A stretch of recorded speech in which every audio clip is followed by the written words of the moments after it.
Shalom, Bapak Ibu Saudara.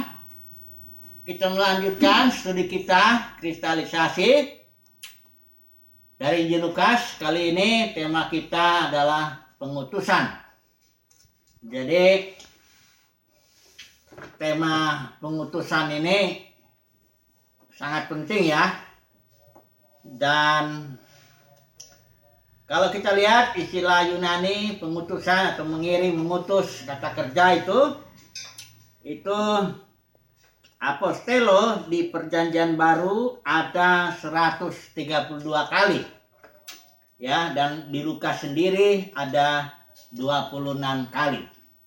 Mengutus ini bisa Tuhan mengutus malaikat, Tuhan mengutus orang atau orang mengutus orang, ya. Pendeknya dia diutus, dikirim ya untuk suatu tugas tertentu. Nah, kita melihat di dalam Injil Lukas ini ada 3 poin. Nanti kita akan melihat bagaimana pertama Tuhan mengutus murid-murid ya, khususnya kita ini ya, Tuhan mengutus murid karena kita nggak, ya Yohanes Pembaptis juga orang yang diutus, ada malaikat Gabriel dan sebagainya, itu diutus juga kepada Zakaria, kepada Maria ya. Tapi yang kita mau fokus sekarang adalah Tuhan mengutus murid-murid. Yang pertama ada di pasal 9 ayat 1 sampai 6. Di sini Tuhan mengutus 12 murid yang disebut rasul itu. Ya. Baru poin kedua nanti kita akan bahas Tuhan mengutus 70 murid.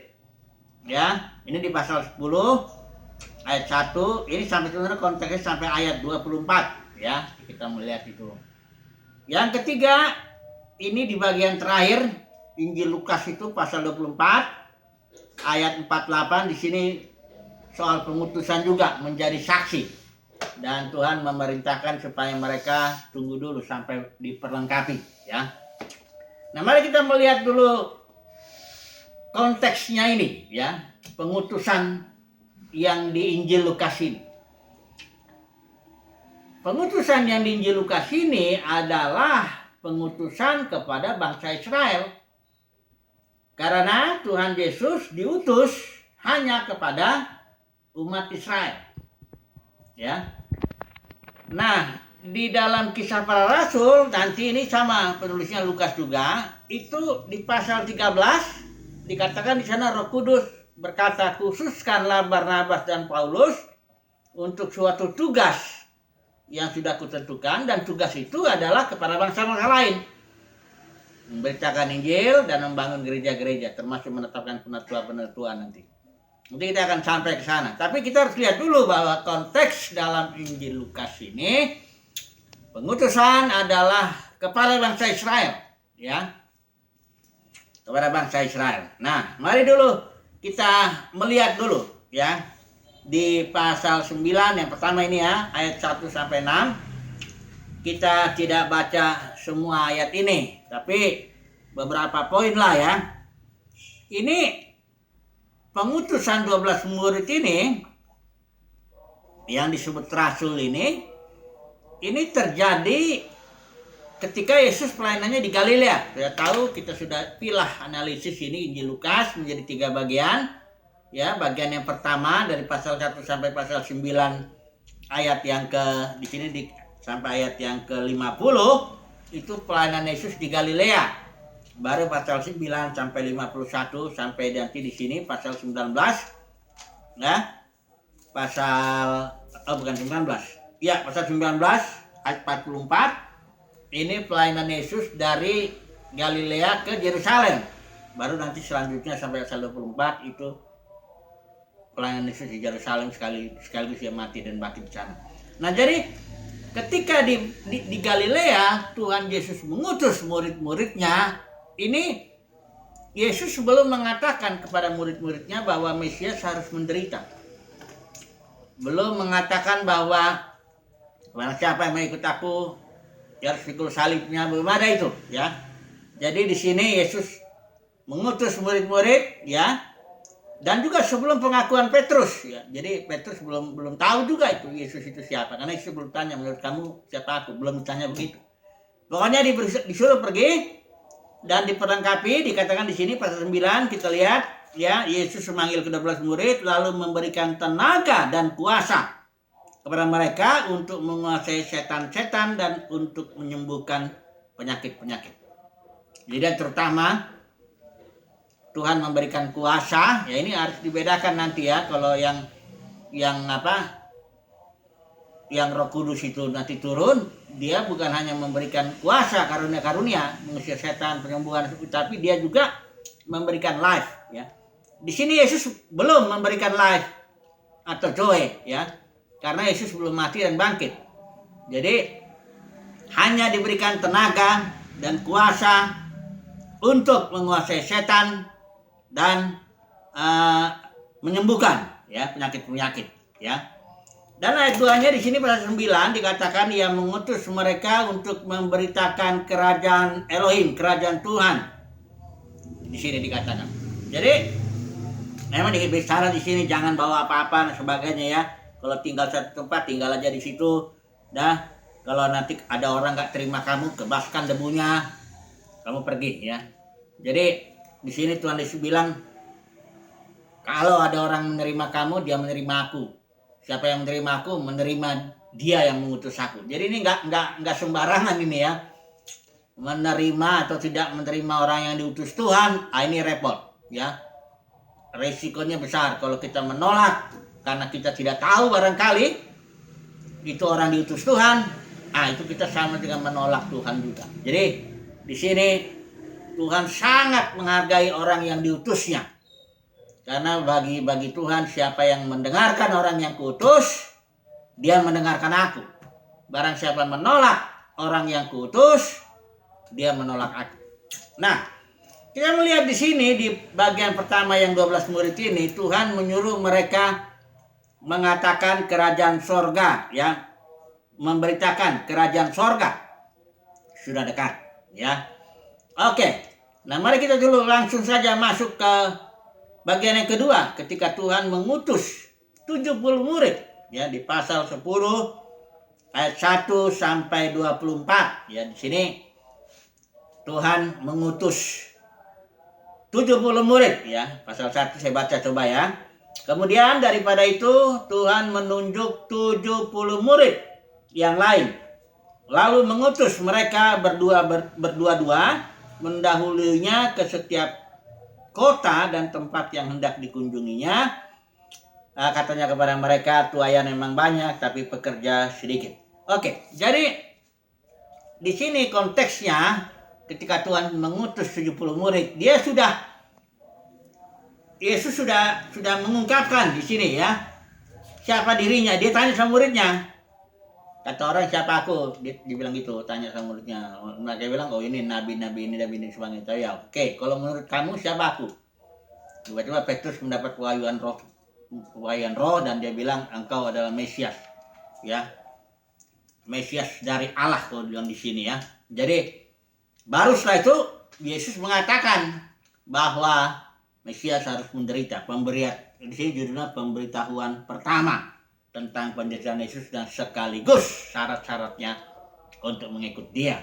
Nah, dalam konteks itulah Tuhan Yesus mengutus, karena dia sudah di pasal 9 ini setelah dia ada pembicaraan dengan penglihatan ya, Musa dengan Elia, Yesus siap mau pergi ke Yerusalem untuk mati dan bangkit menggenapi ya, dan dia akan duduk sebelah kanan tata Bapa. Jadi dalam kondisi konteks itulah Tuhan mengutus 70 murid untuk berdua berangkat dulu ke tempat yang dia mau kunjungi.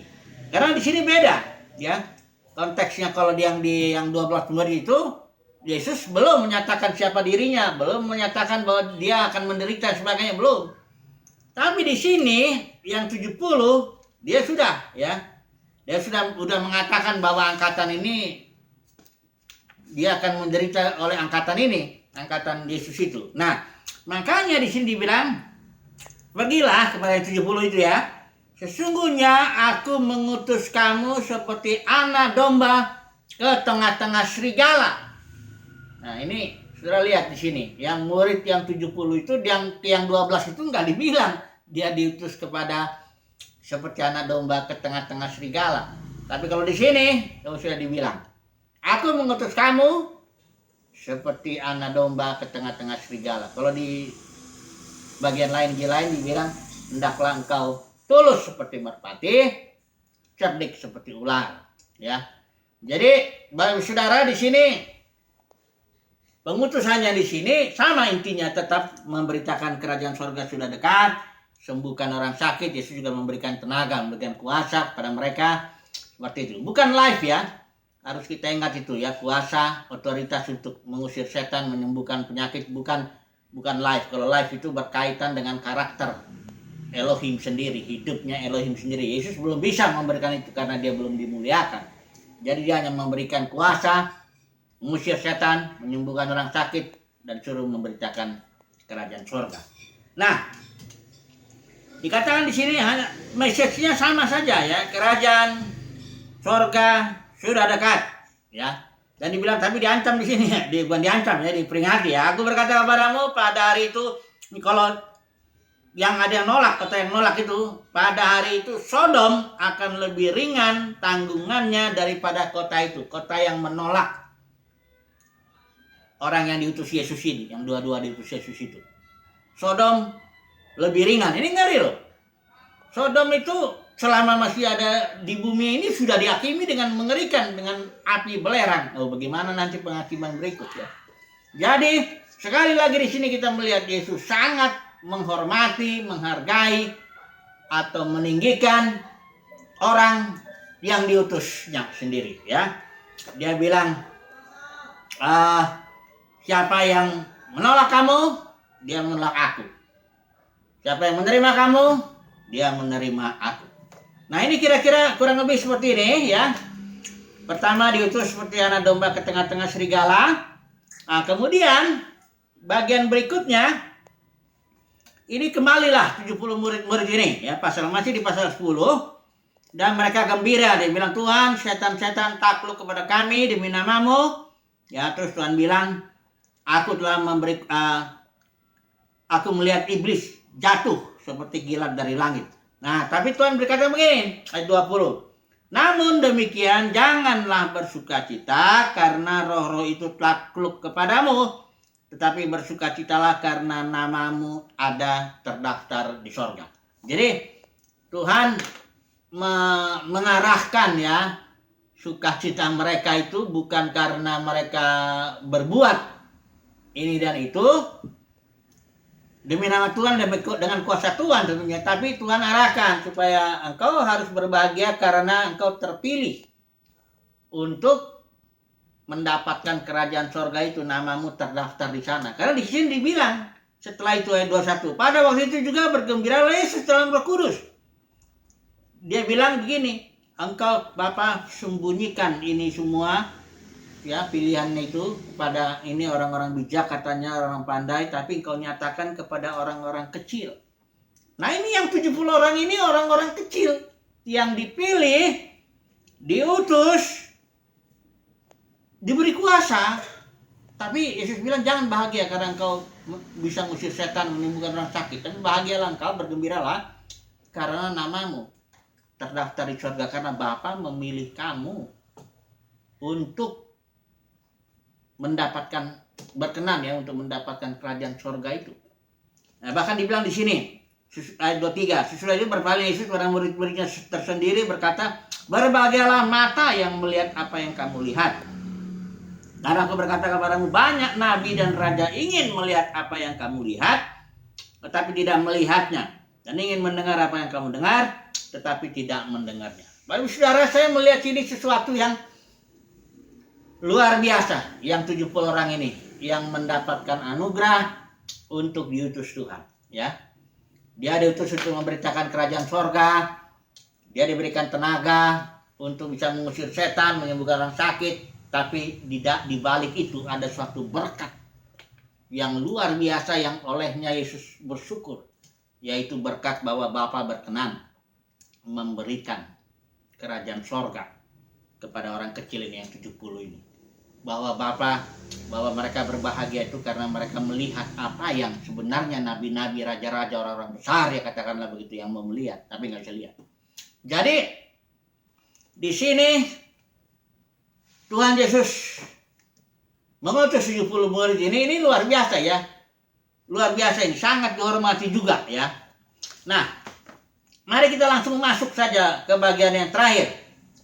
Pasal 24 ya. Di mana ini juga bicara soal pengutusan ya. Pasal 20 setelah Tuhan Yesus bangkit tentunya ini ya. Sudah mati ya. Kemudian bangkit. Pasal 24 ayat 48. Demikian yang tertulis ini. Dikatakan di sini, kamu adalah saksi dari semuanya nih. Atau kalau saya bacakan dari atas begini ya. Ayat 46 lah ya. Ini bagian terakhir soal berbicara soal pengutusan juga.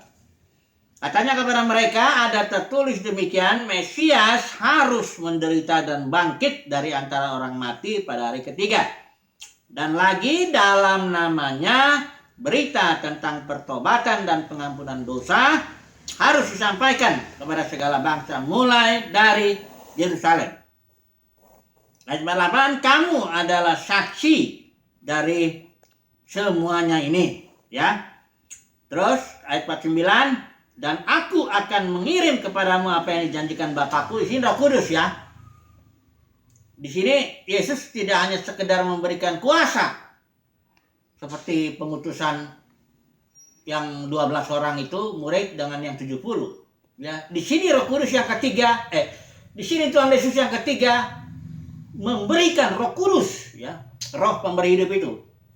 Karena di sini aku akan mengirim kepadamu apa yang dijanjikan Bapakku, tetapi kamu harus tinggal di dalam kota ini sampai kamu diperlengkapi dengan kekuasaan dari tempat tinggi. Ini kekuasaan dari tempat tinggi ini adalah Roh Kudus. Inilah peristiwa pencurahan Roh Kudus. Setelah ini kan Lukas membuat lagi tulisan Kisah Para Rasul.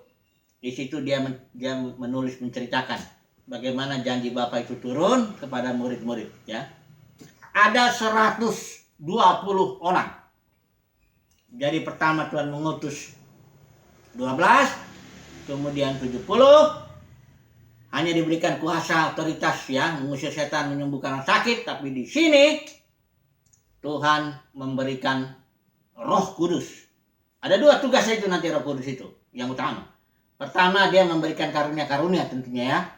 Dan yang kedua itu roh yang datang itu adalah life giving spirit, roh pemberi hidup.